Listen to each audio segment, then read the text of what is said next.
Contexto Geral entrevista o fotógrafo Gentil Barreira.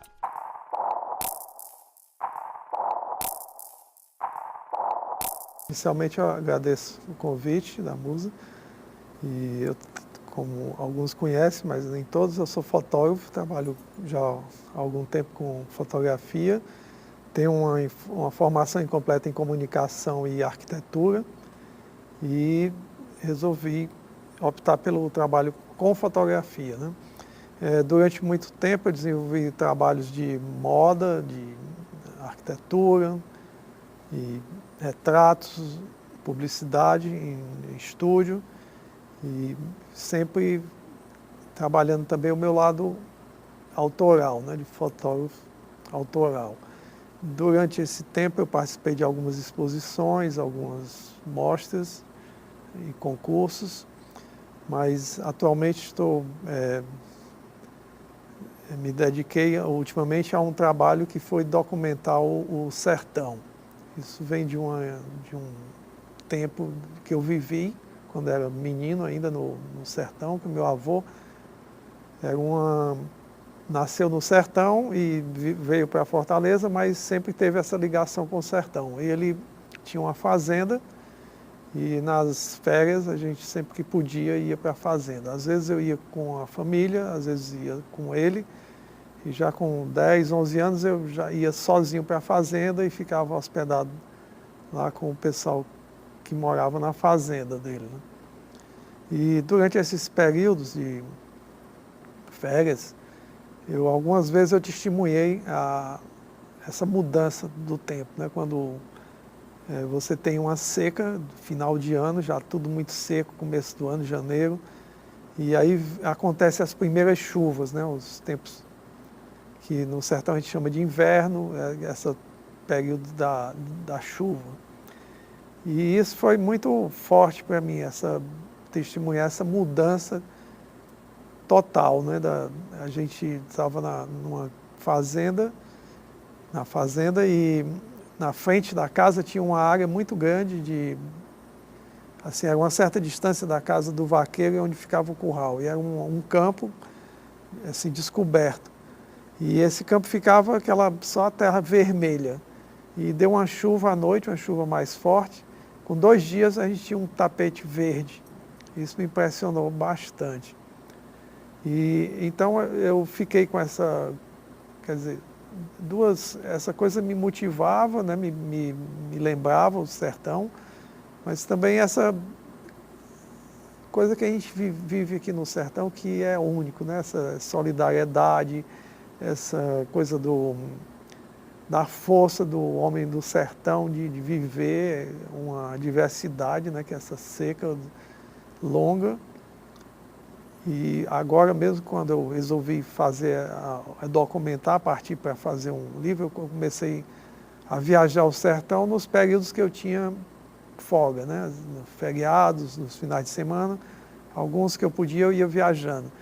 E por uma coincidência, eu trabalhei quase 3 anos, e nesses 3 anos foram anos de seca. Eu vi muito pouca chuva no sertão nesses 3 anos. Então, no livro que a gente está lançando, e na exposição, tem um pouco desse meu testemunho do sertão, do que eu sinto em viajar, em estar no sertão, e também desse momento do clima no sertão, né?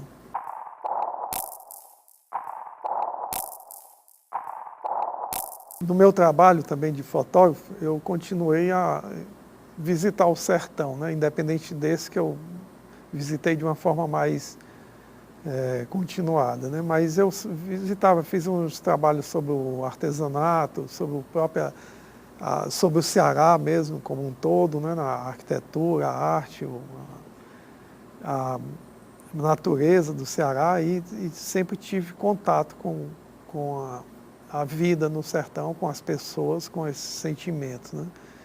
E uma coisa que sempre me tocou, assim, porque é uma forma muito solidária de ser, né? Muito incrível isso. E tem até um exemplo já durante o meu trabalho que me emocionou muito. Eu fui, numa dessas viagens eu fui de moto para o sertão de Canindé. E depois saí na moto e eu levava a minha câmera na moto com um elástico prendendo a câmera numa bolsa, numa mochila, pequena mochila, no banco de trás, atrás de mim na moto. E fui numa estradinha até o pé de uma serra.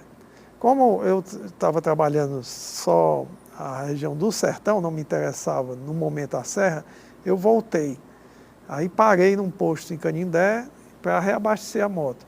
Quando fui abastecer, eu notei que minha câmera tinha caído da moto. Então eu fiquei desesperado, assim, porque eram 2 dias de trabalho que eu estava já capturado, né, na câmera, estava no equipamento, e o próprio equipamento, que eu ia perder e não sei nem como é que eu poderia repor o equipamento. Então eu fiquei bem, como a gente diz aqui, bem aperreado, né? E abasteci a moto rapidamente, voltei pela mesma estrada e meio preocupado, porque eu não podia acelerar muito, porque podia não ver a bolsa, né? Se eu fosse muito devagar, eu achava que alguém podia passar e achar o equipamento. Mas aí eu resolvi ir voltando, fui voltando, tentando, olhando para um lado e para o outro, e mais na frente, na estrada, tinha uma mocinha que mandou pedindo para eu parar. Eu parei, ela me perguntou: o senhor está procurando alguma coisa? Eu disse: estou procurando minha bolsa que caiu com a minha câmera. Ela disse: eu achei e guardei. Que eu achei que o senhor ia voltar, está aqui guardado na minha casa. Na hora, me voltou, né, tudo o que eu já tinha vivido no sertão, e assim, eu fiquei até sem ação, né, não tinha nem como agradecer pelo que ela estava fazendo. E voltei depois lá, na calma. Dias depois, voltei lá e levei um livro, outro livro que eu tinha participado já, e levei para ofertar a ela e mostrar o que é que eu fazia com aquele equipamento que ela tinha me devolvido, né? Que eu achei que era uma forma de agradecer, né? Mas, porque eu acho que não tinha preço aquilo que ela tinha feito. E isso é só um exemplo das coisas que acontecem, né? Às vezes a gente para pedir uma informação, eles vão com a gente mostrar, sabe, momentos assim também de você estar procurando um local para ficar, as pessoas lhe convidam para ficar na casa, sem nunca ter lhe visto, sem saber. Ou você, como teve caso de eu ir pedir uma informação perto do almoço, eles me convidaram para o almoço. E eu acho que isso muito é emocionante mesmo para quem vive na cidade. Mas eu sempre soube que isso existia, porque sempre vivi o sertão, né, desde menino. E isso eu acho que é uma característica nossa. Aqui na cidade a gente tem isso também, mas com menos intensidade, né? No sertão isso é muito marcante.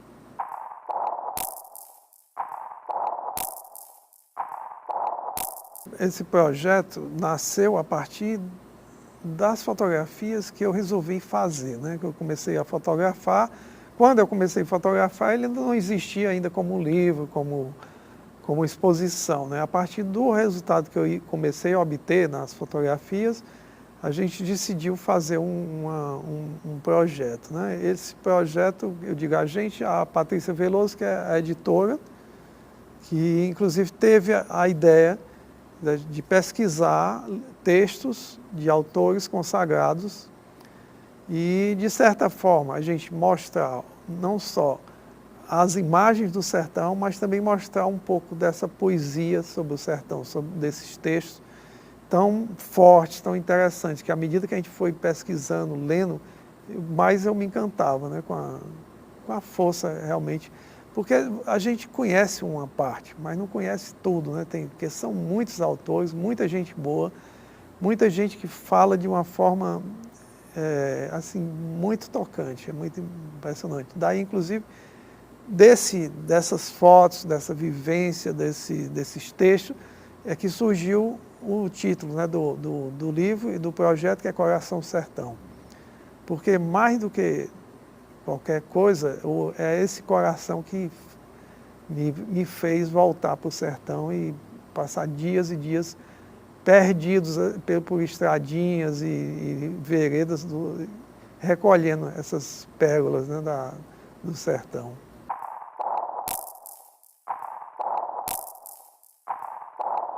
Inicialmente eu comecei a fazer viagens e eu tentei revisitar locais que eu tinha vivido no sertão, que tinham uma ligação, né, uma ligação afetiva com pessoas, locais que eu já conhecia.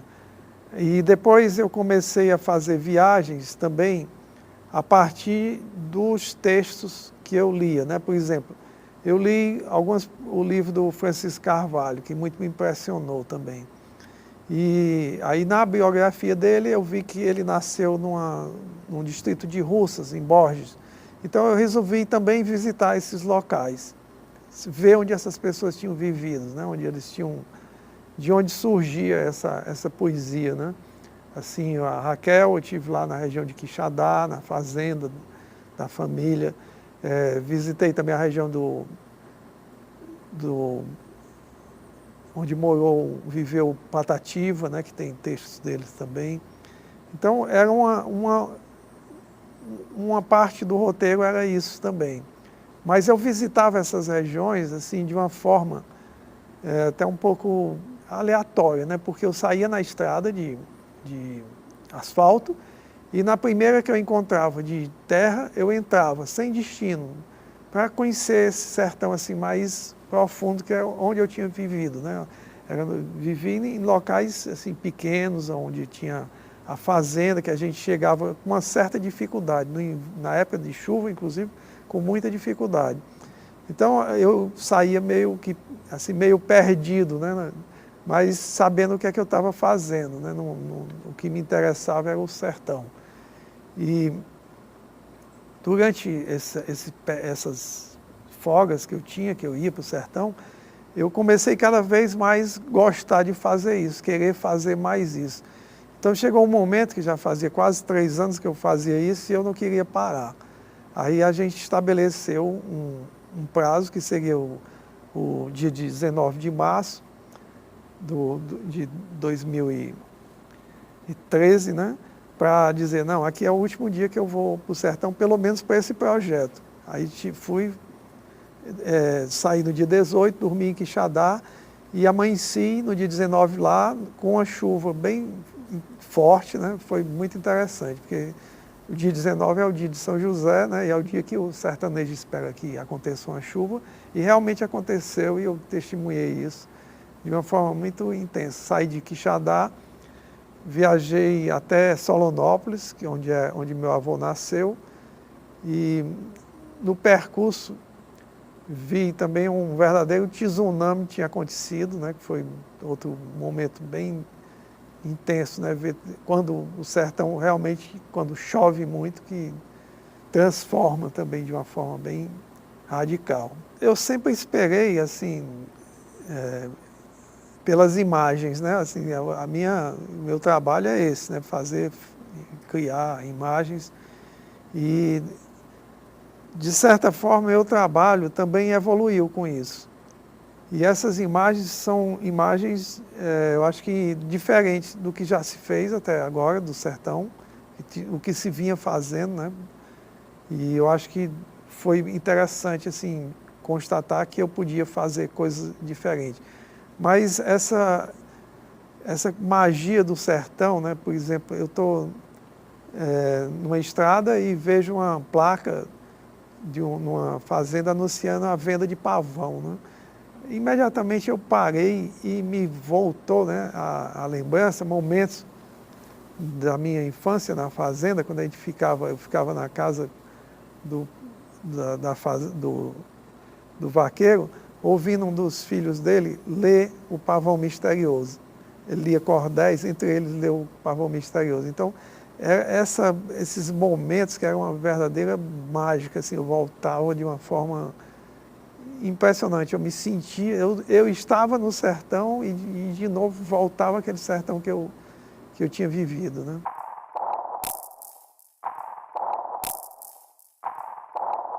Esses textos foram sugeridos por algumas pessoas, né? Autores foram sugeridos, a Ângela Barros Leal foi uma das pessoas, o Gilmar Chaves foi uma das pessoas, né, que propuseram textos, a própria Patrícia, e aí a gente tentou coletar livros que tinham esses textos e passou a ler.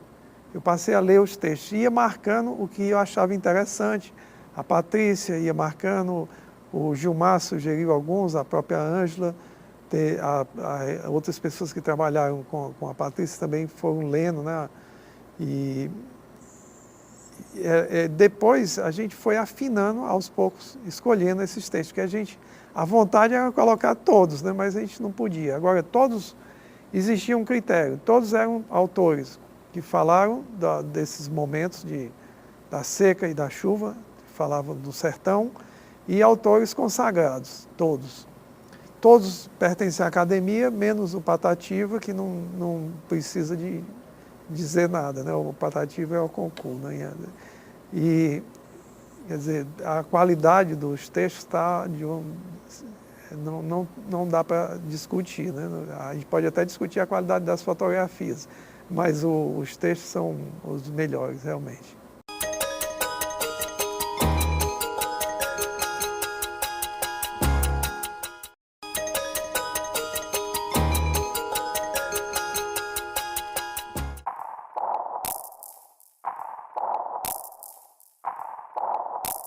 Eu acho que a fotografia sempre, assim, desde que eu me entendo, ela está presente na minha vida, né? Meu pai gostava de fotografar a família, né? Ele fazia fotos nossas e fazia fotos ótimas, que ele usava uma câmera de médio formato, aquelas câmeras antigas, com fole, ainda com filme 6 por 6 centímetros, e ele conseguia fotos interessantes. E sempre fotografou. Depois, com a tecnologia, o avanço, foto colorida, slides, ele passou a fazer slides e projetar os slides.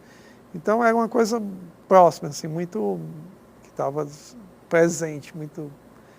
E quando eu entrei, na época a gente fazia ginásio, né? Eu tinha 11 anos de idade, comecei a fazer o primeiro ano ginasial e pedi um dia a câmera do meu pai e levei para o colégio para fazer algumas fotos.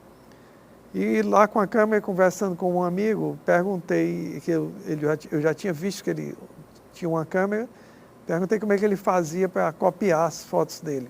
Ele disse que ele mesmo fazia as cópias dele. E eu fiquei bem impressionado, porque para mim era uma coisa inatingível, né? Um menino fazer as cópias, era uma coisa que se fazia num local que se chamava laboratório, né?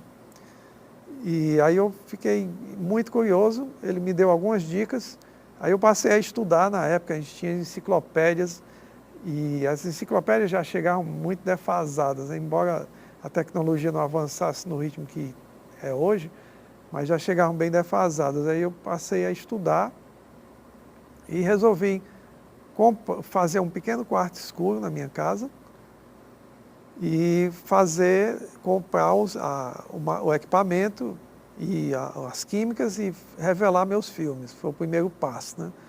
Eu consegui revelar o filme, eu tinha o filme revelado, para depois fazer as cópias. Então, isso começou de uma forma assim, bem curiosa, porque esse processo de você fazer a cópia, de revelar, é muito curioso, é uma mágica quase, né?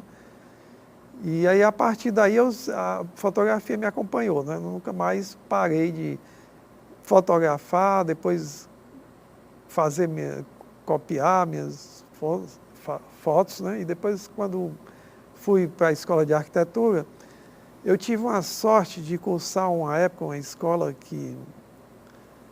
em São José dos Campos, São Paulo, que tinha um projeto de se tornar uma escola de comunicação e artes. Então a gente teve a oportunidade de estudar as várias artes, né, visuais, né, inclusive em música. A gente estudou música, estudou um pouco de cinema, desenho animado, desenho, né, pintura, aí fotografia. Então eu direcionei muito meus estudos para a fotografia. Depois disso, dessa experiência de 2 anos, eu resolvi que não ia mais continuar na arquitetura. Resolvi voltar para Fortaleza e depois fiz vestibular para comunicação, porque achava que precisava de mais conhecimentos na área de fotografia e resolvi cursar comunicação, mas também não tive muita continuidade. A gente tinha na época um básico que não tinha nada a ver com fotografia e depois umas cadeiras que não acrescentaram muito ao que eu já sabia.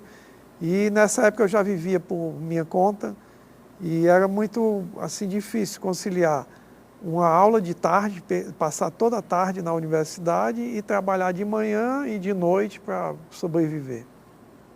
Aí eu resolvi, depois de 2 anos, que ia ficar só trabalhando com fotografia, e na época eu aliei o meu trabalho com um pouco do conhecimento de arquitetura que eu tinha obtido e passei a trabalhar com fotografia de arquitetura. Também achei interessante e já começava desde antes a produzir um pouco do meu trabalho de expressão pessoal. E aí na época existia salões aqui, tinha o principal era o Salão de Abril. Eu fiz um trabalho e levei para escrever no salão. Na época a gente tinha que escrever 3 obras. Quando eu cheguei para apresentar meu trabalho, a pessoa que estava fazendo a inscrição disse que eu não podia participar porque era fotografia. Eu disse, mas por que não pode? Eu disse, não, porque tem aqui no regulamento, escultura, pintura, desenho, gravura, várias manifestações, mas não tinha fotografia. E aí eu fiquei meio frustrado com aquilo, porque eu achava que fotografia também era uma arte, já era considerada em vários lugares do mundo. Mas aqui no nosso principal salão não existia espaço. E aí resolvi reler o que ela tinha me mostrado e lá no final tinha outras técnicas. Aí eu disse, então eu vou me inscrever em outras técnicas. Já que não pode fotografia, mas pode outras técnicas, está aqui a outra técnica. Aí escrevi o meu trabalho, foi aceito e foi a minha primeira participação num Salão de Abril aqui em Fortaleza. Na época que eu estudava em São Paulo, ainda já fotografando, eu tinha participado de alguns eventos lá, mas aqui em Fortaleza a minha primeira participação foi no Salão de Abril, abrindo de certa forma um espaço para fotografia, porque aí a partir daí eu insisti anualmente em participar do salão, até um momento que eu ganhei até o primeiro prêmio do salão. Ganhei algumas menções, prêmio de fotografia, depois eles abriram um espaço para a fotografia e hoje a coisa ficou uma coisa única, né? Você tem as várias manifestações todas juntas, mas na época era segmentado.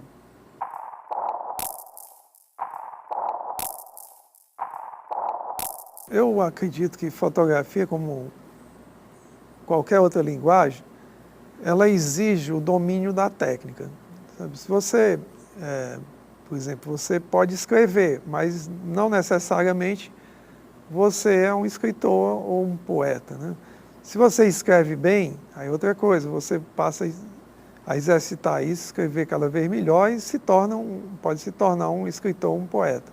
Agora, sem escrever bem, você nunca vai se tornar um poeta. Pode até achar que mas não vai ser, né? Eu acho que existe essa coisa de uma coisa meio, eu não sei explicar, mas de talento, que você desenvolve. Mas acredito também que essa coisa de trabalhar, de realmente aquela coisa de transpirar, né? Existe isso. Você não, por mais talentoso que você você usar uma linguagem sem treino, sem conhecimento, você não vai obter bons resultados. E como qualquer outra atividade na área de criação, você tem que ter muito conhecimento, tem que ter um conhecimento vasto de tudo. Não é só da técnica, a técnica é fundamental, mas você precisa entender de pintura, você precisa entender de composição, você tem que entender de luz, de física, de relações humanas, de atualidades, de tudo. Para você ser um bom fotógrafo, você tem que estar mergulhado na vida, senão vai sempre achar que está faltando alguma coisa, né? É muito fácil você ser fotógrafo ou dizer que é fotógrafo. Agora, a outra coisa é fazer isso bem feito. É como a comparação que eu fiz com o poema, né? fazer uma foto boa foto não é tão fácil. Eu digo isso porque, se a gente observar, é difícil você encontrar boas fotos nas revistas. E deveria ser um lugar onde você encontraria sempre boas fotos. Mas é difícil você encontrar uma boa foto.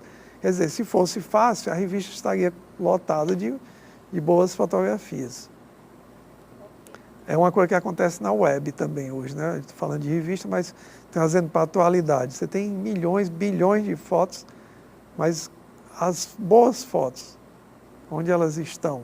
Tecnicamente, ela tem alguns requisitos, né, que podem ser até subvertidos, mas a grande qualidade é a foto que emociona. Eu acho que mexe com você, que emociona, que guarda, que fica guardada na memória, né? Quer dizer, isso naturalmente sem apelar, né, para alguns clichês, né? Quando você não está apelando para clichê, faz uma fotografia que você vai ficar lembrando, vai ficar na sua memória. Eu acho que é um bom parâmetro, ou uma imagem que você gostaria de levar para casa.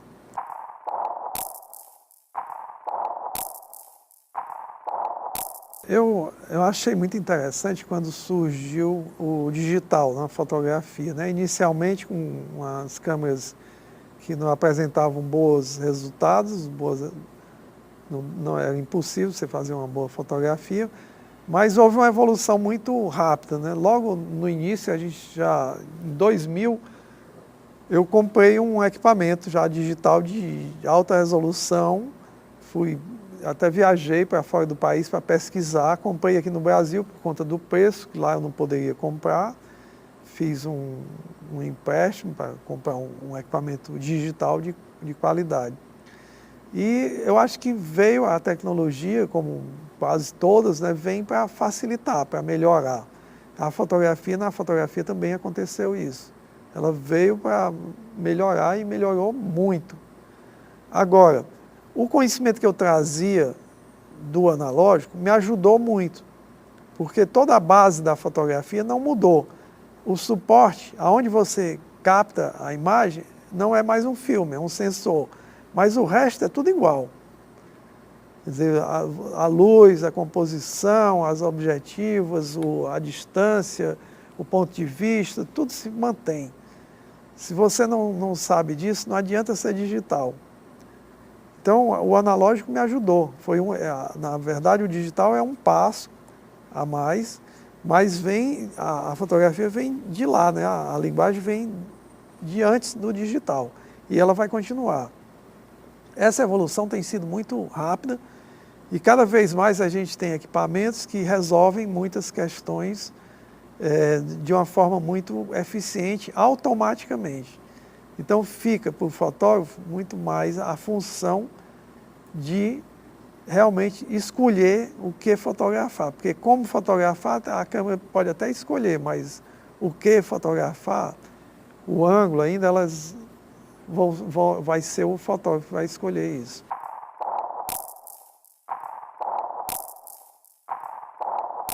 É interessante que com essa facilidade, né, que a digital trouxe, e a aparente infinitude, né, da quantidade de imagens que você pode fazer, antes você estava limitado a um filme de 36 chapas, agora não existe mais isso. Você bota um cartão, pode fazer milhares de fotografia. Isso também trouxe uma coisa que eu acho interessante, no sentido de uma despreocupação com o que você está gastando, e aí termina você se despreocupando com o que está fotografando. Fotografa de uma forma muito automática, muito aleatória, sabe? Não olha o que está fotografando direito. Sabe? Eu tive um exemplo interessante, outro dia eu estive visitando o Cérvulo Esmeralda. E ele é uma pessoa muito precisa nas criações dele, né? E eu estava com a minha câmera, sentado numa mesa, e ele na minha frente. Eu tinha feito algumas fotos dele, ele pegou a minha câmera,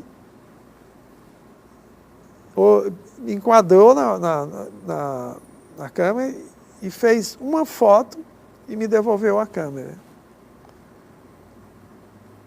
Eu acho essa atitude diz muito do que é a fotografia, sabe? Ele não precisa fazer 100 fotos. Ele olhou com calma, com tempo, e fez a foto que ele achava que tinha que ser feita. Eu acho que essa atitude de ter calma, de ter paciência, é muito importante. E hoje eu acho que isso não é só a fotografia. Com todas essas tecnologias, com telefone, com web e tudo, que fica de certa forma perseguindo a gente termina se sentindo também sem tempo para fazer uma pausa, para fazer uma fotografia com mais cuidado, que eu acho fundamental.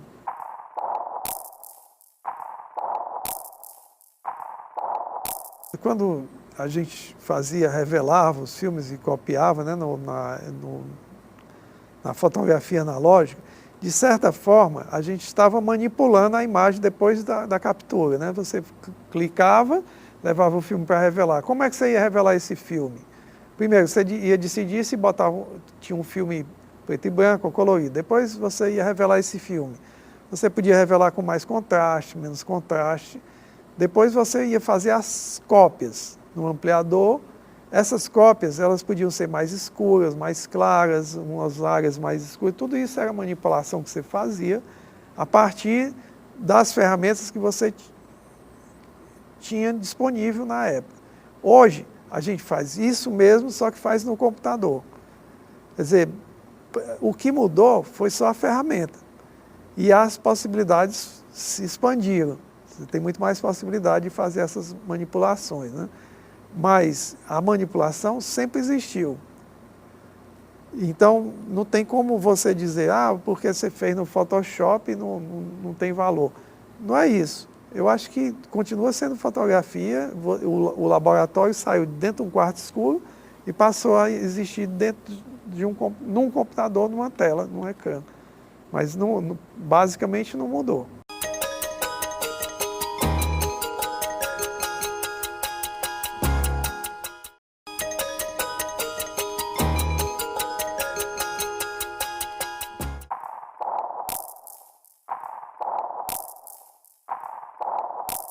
Existiu e existem grandes fotógrafos no Ceará, né? Existem algumas teorias, né, por que existem tão bons fotógrafos no Ceará, sempre existiram, né? Um dos expoentes dessa fotografia de qualidade no Ceará sempre foi o Chico, né, como a gente chamava, seu Chico. Eu convivi durante muito tempo com o seu Chico e muito próximo, assim, porque quando ele voltou de São Paulo, foi mais ou menos a época que eu voltei, e a gente convivia, eu visitava a casa dele. Depois, quando eu montei meu estúdio, frequentemente ele passava lá, às vezes passava a tarde conversando, fizemos alguns trabalhos juntos, eu documentei algumas coisas, trabalhos dele também. A Patrícia Veloso editou os livros dele, todos os livros do seu Chico, né? Compilou todo o trabalho dele, porque ele mesmo nem dava tanto valor ao trabalho dele. Assim, aquela série do Mucuripe estava guardada numa caixinha de sapato. A Patrícia descobriu, né, e foi atrás e conseguiram editar o primeiro livro do Mucuripe, com o patrocínio do J. Macedo na época. E o seu Chico sempre foi uma pessoa que era muito interessante, porque, além de um fotógrafo muito aplicado, ele sempre foi muito aberto a conversas e abriu o próprio estúdio, né, para dividir o conhecimento.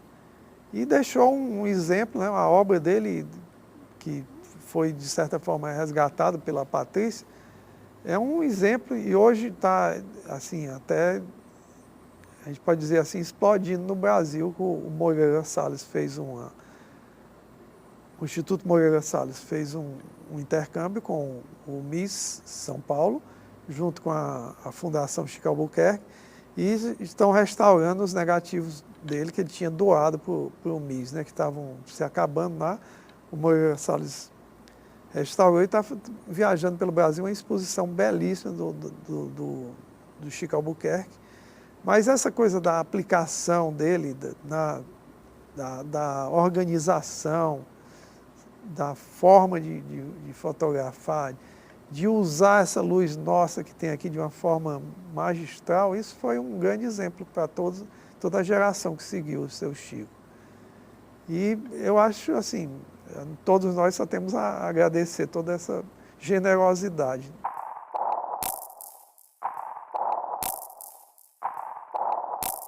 Existe, assim, a geração após seu Chico, quase que imediatamente após seu Chico, tem um grande exemplo, são os irmãos Albano, né, o José e o Maurício, que o Maurício inclusive partiu agora há pouco tempo, poucos dias, né, vai com certeza fazer uma falta grande, né, porque é um grande, excelente fotógrafo. Os dois são grandes exemplos de pessoas, né, o Zé é uma pessoa excepcional também nessa quesito de dividir conhecimento, eu não conheço ninguém igual, a qualidade do trabalho também excepcional. Aí depois disso a gente tem, tem vários fotógrafos também, Nelson Bezerra, né, dessa geração. Logo depois tem o Celso Oliveira, o Tiago Santana, né? O Tiago, inclusive, com um destaque incrível, porque é o único fotógrafo brasileiro que tem o trabalho publicado na coleção Fotopost, que é uma coleção francesa importantíssima, né? E depois disso tem todo um grupo de pessoas, né, que estão trabalhando e que é quase assim, para mim até é difícil citar algum, né, porque tem várias pessoas assim, que estão, o Jarbas Oliveira, né, o Dário Gabriel, grandes fotojornalistas, né, agora tem um grupo já de fotojornalistas, tipo o Igor de Mello, né, a Eti Arcanjo, tem uma turma que faz um trabalho realmente a nível internacional. Eles poderiam chegar com o trabalho dele em qualquer lugar do mundo. Inclusive tem uma turma dessa que a Patrícia teve fazendo um laboratório e foram convidados, ela levou o trabalho dele para um encontro em Portugal, né? Um encontro internacional que acontece há 24 anos em Braga, e foi muito bem recebido o trabalho da turma.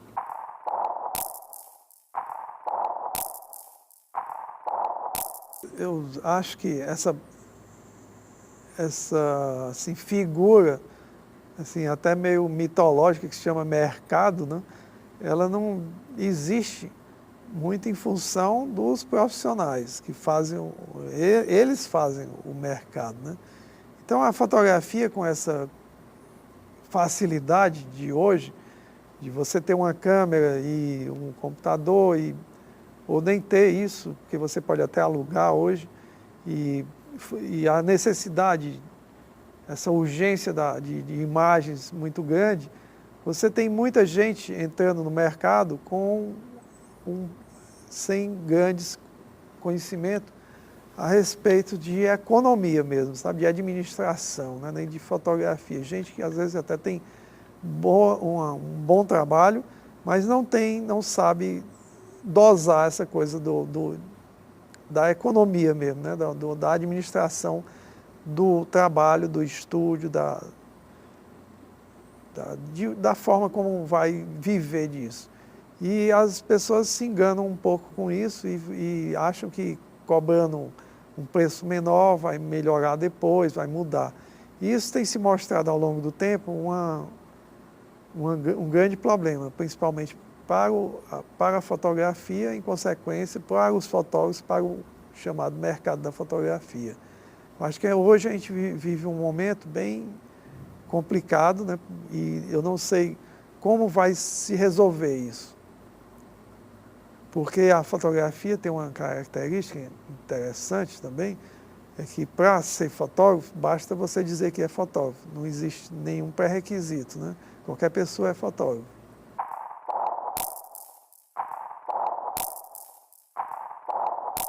Eu acho que eu sou muito crítico, acho que inclusive isso me limita um pouco. Eu não sei se é uma vontade de fazer mais, que eu termino achando que eu poderia fazer um melhor. Mas eu estou sempre esse moto contínuo, né? Assim, querendo fazer mais. É tanto que a limitação desse trabalho do sertão, né? Vamos terminar no dia 19, porque senão eu estava hoje no sertão fotografando a chuva.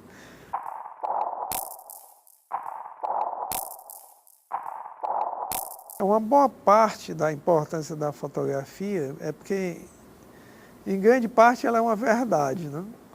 Então, quando você fotografa, fica muito mais difícil de você modificar essa realidade, ou modificar esse quadro, do que quando você escreve, né? Ou você desenha, pinta, né?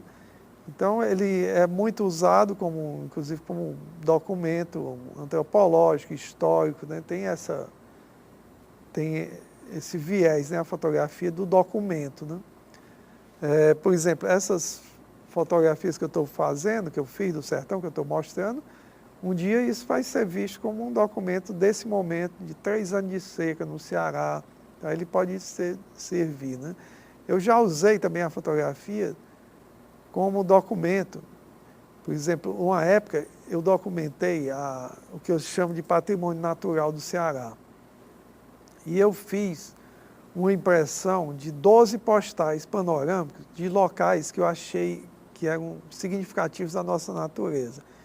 Esses postais eu doei para a SEMASSE, porque eu imaginei que eles tendo na mão essas fotografias, se alguém fosse lá e construísse um muro, eles tinham um documento que aquilo ali não era um lugar que tinha um muro antes. Como realmente aconteceu, lá na Taíba tem uma ponta que tem um coqueiral, tinha uma jangada, eu fotografei daí. Aí chegou uma pessoa e resolveu fazer em cima dessa ponta um muro que foi embargado pela SEMASSE, e eles tinham um documento para mostrar que aquilo ali não era um lugar que tinha um muro antes. Então é um momento assim que, falando assim de uma forma bem prática. Teve uma época também que eu documentei o restauro do Teatro José de Alencar. O que foi tirado tudo de dentro, as cadeiras, tudo. Isso, naturalmente, foi tudo desenhado, tudo documentado, muito bem feito.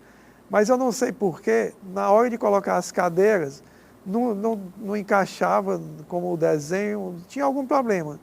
Que aí me foi solicitado as fotos da plateia para poder colocar as cadeiras no lugar de volta. Quer dizer, se não tivesse a fotografia, provavelmente eles teriam colocado as cadeiras e eles iam achar a solução. Mas a fotografia facilitou essa solução.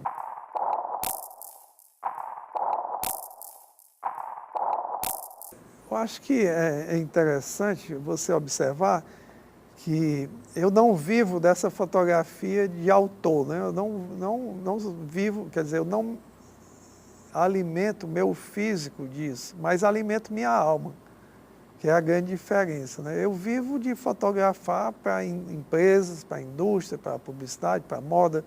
Eu vivo disso. Quer dizer, esse é a forma onde eu obtenho o meu rendimento para poder continuar sobrevivendo. Agora, a minha alma, a minha cabeça sobrevive desse trabalho, que é outra coisa. Talvez, se eu não fizesse essas fotos do sertão, eu ia continuar vivo, mas não tão... talvez não estivesse, assim, achando que eu estava contribuindo de uma forma mais efetiva para a história desse lugar, para a melhoria desse lugar. Então, é uma forma de contribuir também com esse momento. No momento, na medida que as pessoas tentam entender por que é que eu faço isso, já é um momento, já é uma provocação de uma reflexão, né? Por que é que você quer fazer uma exposição? Isso é uma reflexão. É porque eu quero mostrar essa coisa que me encanta, essa coisa que me motiva, né? E eu não quero fazer guerra. Não é isso, eu quero fazer fotografia, eu quero motivar as pessoas a fazerem, a apreciar a fotografia, e esse lado belo, esse lado único que tem esse animal que se chama ser humano.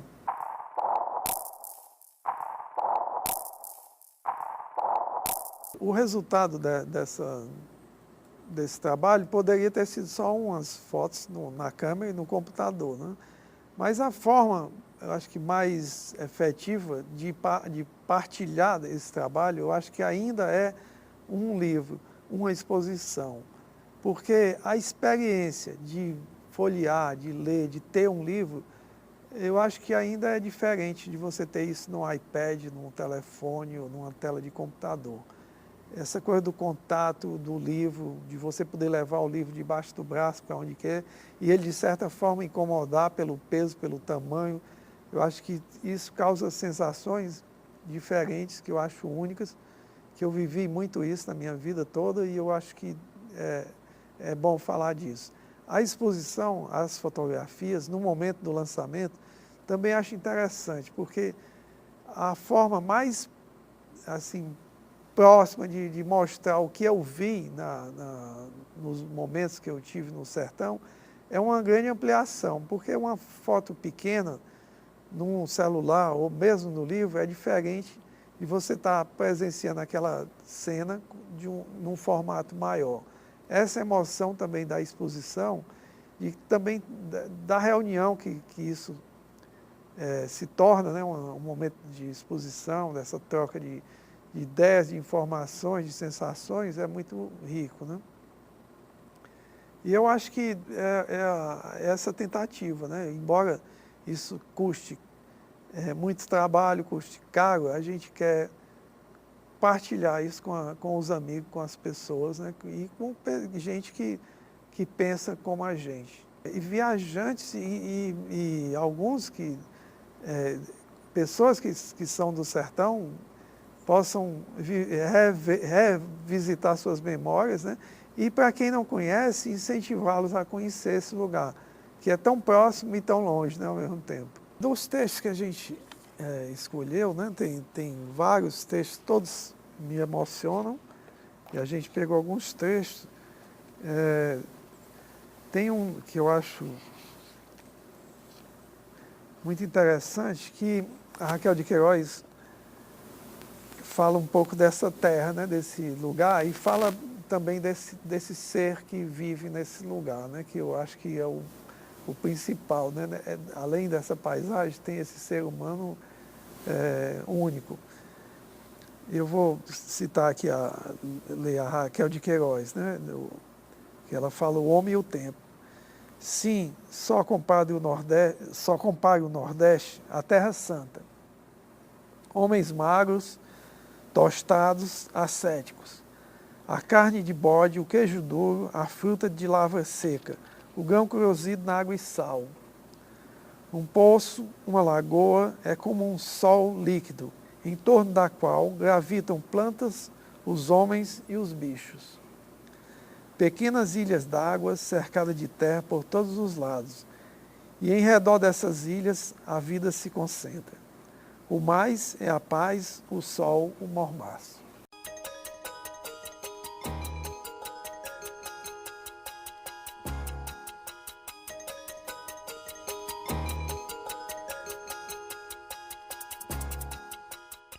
Contexto Geral entrevistou o fotógrafo Gentil Barreira.